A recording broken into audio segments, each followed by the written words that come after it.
performed excellently. Putin's army is specifically reeling after powerful strikes by Ukrainian drones. Fierce fighting between Chasiv Yar and Toretsk. The enemy is attacking on all flanks. However, the defeat of the occupiers is inevitable. The Ukrainian Armed Forces have one stance: let them dry their oars. How ultimately is it possible to break the meat waves of the occupiers and liberate Ukrainian lands step by step? All the details in our report right now. They strike the enemy infantry and also their hideouts. Near the pilot's shelter, there is an antenna. The shelter has already been targeted and destroyed.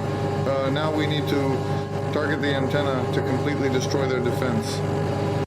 And the equipment that the occupiers use to try to assault the positions of our defenders. The FPV drone operators of the renowned 93rd Brigade Kolodny Yar, who are currently holding positions between Chasiv Yar and Toretsk, go on duty, despite declared and undeclared ceasefires, because they know the treacherous enemy they are dealing with. We work around the clock.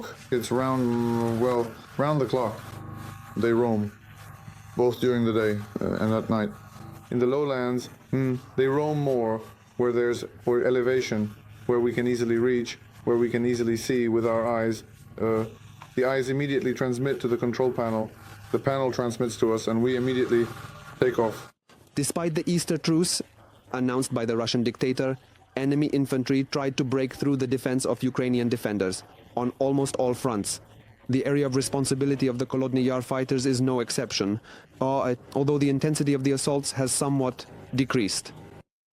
They might launch an assault or once a day, or like here on our front, then a few hours later on the right flank with our neighbors, or there on the left flank.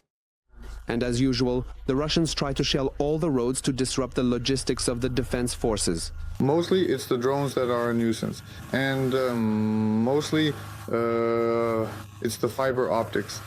Fiber optic drones are not affected by electronic warfare, so dealing with them is extremely difficult. It's either shooting them down with firearms, like, I don't know, if I see them. It's better not to see or hear them, not to encounter them. It's better not to encounter these drones, because the consequences are too serious, says Lyutyi's comrade, the Kolodny Yar member, Raihori. Just recently, in an adjacent unit, literally, like, how many, 3 or 4 days ago, an FPV drone flew in. The guys were on their way to a shift, but they didn't make it. Previously, it was used more or less on equipmentists, well, on such more important targets. Now they launch it anywhere, into shelters, into infantry, and into antennas.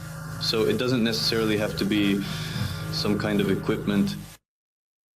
In fact, there's the greatest need for equipment now, because vehicles in war are consumables. So the fighters have started a fundraiser to repair damaged vehicles. We urge you to support them with a donation, especially since it would make a great gift for the occupier Hunter Lyutyi, who celebrated his 27th birthday Orisan on the day of our filming. How do you feel about celebrating your birthday? It's usual. It's been normal for the 3rd year now. You know, if today I get lucky and hit a significant target, it will be the best birthday one can have during a war. So don't be indifferent. Support Lyutyi and the Kolodny Yar fighters with a donation. The details are on the screen. From the Donetsk region, Kostiantin Melnikov, Dmitro Matvienko, Yuri Ostapchuk. Facts ICTV, United. Every voice matters. Join our community, support independent journalism and help us bring you the truth from Ukraine. Become a member of Ukraine Today. Join us now. News. That's quite a bomb. If it's launched, the impact force will cover half of the globe. China has prepared an explosive surprise. A bold step has already been taken. The whole world is frightened. It has also affected Russia. Where could the new development be headed? We will tell you all about this in our upcoming report. The Chinese authorities managed to test an experimental hydrogen bomb weighing 2 kilograms. As reported by the South China Morning Post, the bomb did not contain nuclear components, but it can realistically trigger a reaction capable of covering a large area with thermal impact. The developer of the new bomb is the Naval Forces Institute. Thermobaric weapons are used very rarely in the Navy. A fireball with a temperature above 1,000 degrees Celsius The device uses magnesium hydride, a chemical compound that can store significantly or more hydrogen than in cylinders. When activated by a conventional explosive, it decomposes, releasing hydrogen, which ignites immediately, distinguishing it from similar charges based on TNT. The flame lasts 15 times longer. The Chinese hydrogen bomb is not a thermonuclear weapon. It is largely a chemical, conventional weapon, like all common munitions, ranging from a TNT to gas fuel. It can be classified as one of the types of thermobaric munitions. Thermobaric munitions are dangerous under certain conditions, especially in enclosed spaces. Initially, this development was intended for delivering hydrogen to remote areas where it can be used in fuel cells to produce clean energy and heat. The novelty of the Chinese is that they have identified, discovered, and isolated a new technology for binding this hydrogen as a working substance, an explosive substance. Now they can, well, not just with the bomb itself, it can be shared. The question is precisely the technology of saturating magnesium hydride with hydrogen. And any country can try this option of thermobaric weapons. Chinese engineers believe that this new weapon can be adjusted for specific tasks. What tasks are being referred to? And why has China decided to take this step right now? The developer of the new bomb is the Naval Forces Institute.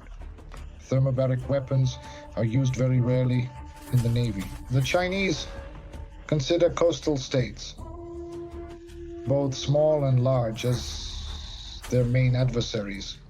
That is, starting from mainland China's claims on island China on Taiwan for a war with which the Chinese are evidently preparing, and ending with a whole series of open or not so open conflicts in the northern part and generally in the Asia-Pacific region. In 2024, the PRC tested an intercontinental missile for the first time in 44 years. The missile flew approximately 12,000 kilometers.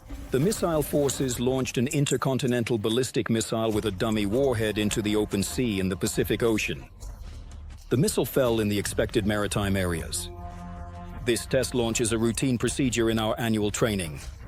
It complies with international law and international practice and is not directed against any country or target. Secret documents from American intelligence mentioned Beijing's successes in developing intercontinental missiles that can bypass Washington's missile defense system. Similarly, in 2024, China tested the latest classified sixth-generation fighter jet. The prototype successfully completed its first flight, accompanied by the Chinese fifth-generation fighter J-20. Now it has not only caught up with its, so to speak, ideological and technological predecessor, but has surpassed and left it far behind. This applies to the aviation component, ground forces, and the Navy. China is actively strengthening its nuclear arsenal. In 2023, China had approximately 500 warheads. By 2030, this number could double. In recent years, Chinese developments of landing ships, or landing barges as they even call them, with a floating bridge.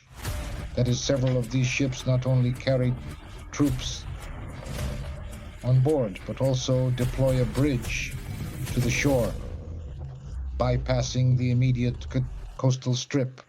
So obviously this is primarily not just a hint, but a direct indication towards Taiwan. Beijing officially adheres to a no-first-use policy, but this does not stop it from building up forces and developing the military sector by creating new missiles. Starting from ballistic cruise missiles, well, this is a broad field, but also the main direction as a rule. We already see that cruise missiles may not be so much anti-ship weapons as weapons for striking deep into enemy territory. Beijing is actively investing in non-nuclear strategic technologies, DF-17 hypersonic missiles, long-range precision complexes, as well as electromagnetic and laser weapons. Besides maritime countries, Beijing is also eyeing the Arctic. China, Russia, and the USA are already competing for it. China has long arrived in the Arctic.